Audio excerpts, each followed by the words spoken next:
What's up guys, this is neoCrown's showcasing my 3.6 Divine Eye Trickster build. Trickster is very popular this league. I've never made a Trickster build, so this league I made two different Trickster builds. One is the Divine Eye one, and the other one is a Righteous Fire damage over time Trickster. So I just finished the Mastermind Syndicate boss battle, which I think is before this. I just pasted this afterwards to showcase my character. So the character takes advantage of this node here, Harness the Void, which converts non-chaos damage to extra chaos. And because Divine Eye has 50% physical, 50% lightning, so both non-chaos sources there get converted to chaos damage. And I'm also taking advantage of these nodes here, which convert physical damage to extra lightning damage and physical damage to extra fire damage. So we're converting even more sources of non-chaos to chaos. It's also a crit build, so I'm taking a lot of crit multipliers. I'm taking a lot of crit chance for spells, and it's also a CI build, so we don't have to worry about chaos damage. And it's also taking advantage of Ghost Shroud, which gives us some damage reduction, gives us some energy shield regenerated based on evasion. So I'm running a lot of evasion based gear, so I can regenerate some energy shield when I do get hit. So it says there 5% energy shield regenerated based off your evasion. 5% of evasion, sorry, gets regenerated as energy shield. So I'm also running Zealotry, which is one of the new auras in this patch, and with that there's some modifiers to the watch design that gives bonuses. So this one, critical strikes penetrate 9% of elemental resistances while you're affected by Zealotry. And I also have some other nice mods there, discipline recovery rate.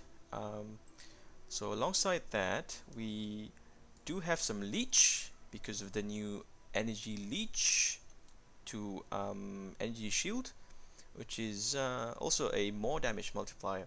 So these are the links for my Divine Eye at the moment: Fierce Lightning, Divine Eye, Infused Channeling, Energy Leech. Infused Channeling is also a new gem tag, introduced in this patch, this league. So once you channel for a bit, it grants 10% more damage of types matching the supported skill gem tag. So since it's a lightning ability, I'm generating more damage based on other lightning abilities. So if I run Orb of Storms, so that gets buffed as well.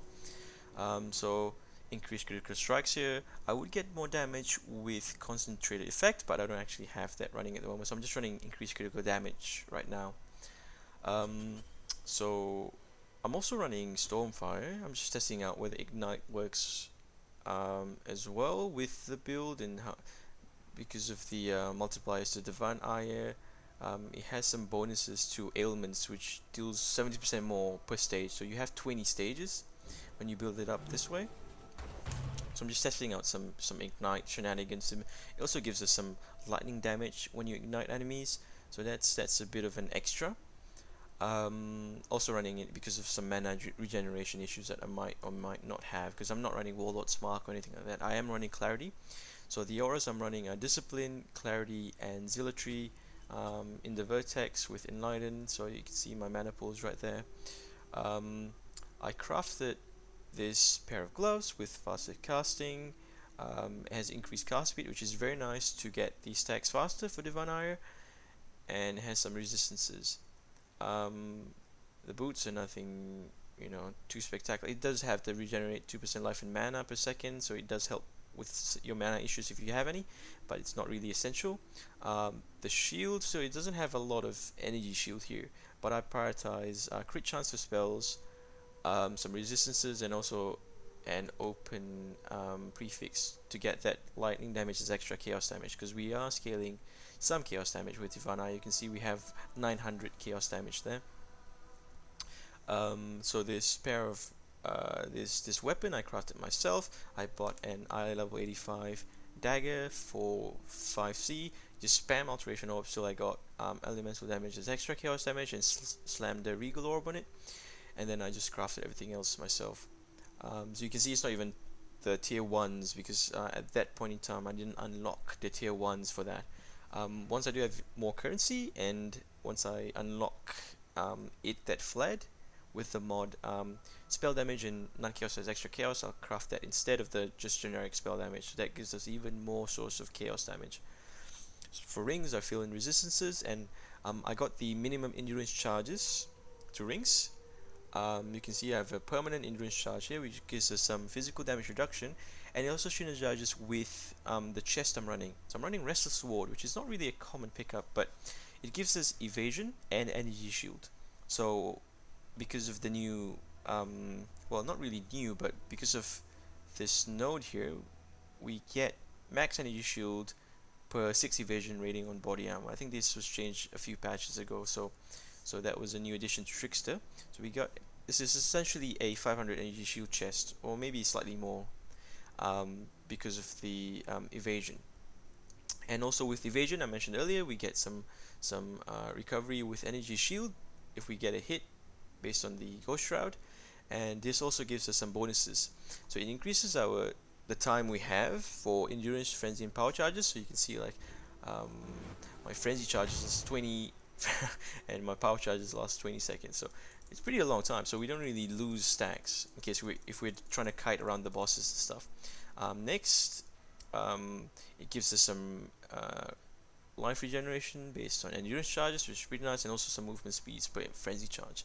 Another reason why I went with this chest is because I might grab for endgame a Precursor's Emblem, which might take advantage of all those charges that can give us even more stats, like for example energy shield per power charge, or crit multiplier per power charge, or even life regeneration per power charge. So we can take advantage of that, because we have in our tree at the moment, let's see, charges, we have 4 frenzy charges and 6 power charges, so that's a lot of charges to work with.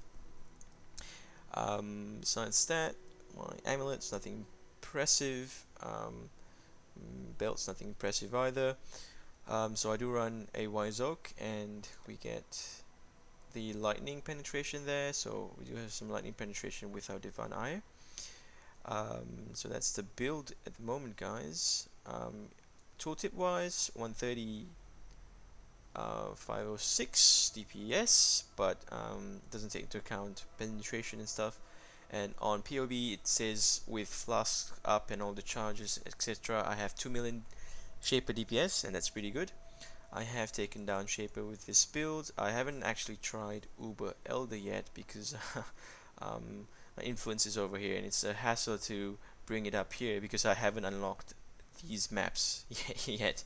So I think I want to eradicate the Elder influence here and maybe spawn it somewhere else where I actually have a stockpile of maps to actually tackle the Uber Elder.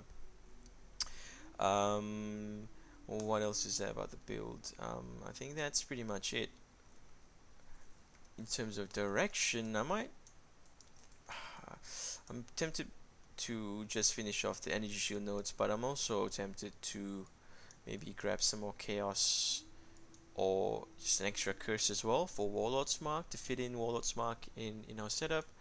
Maybe that's an option, but at the moment the build is pretty neat.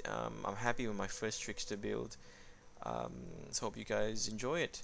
It's pretty flexible, you can modify it any way you want. Instead of going down the double dipping route, you can just go full penetration, just scale full lightning damage instead of going chaos conversion, but to each their own.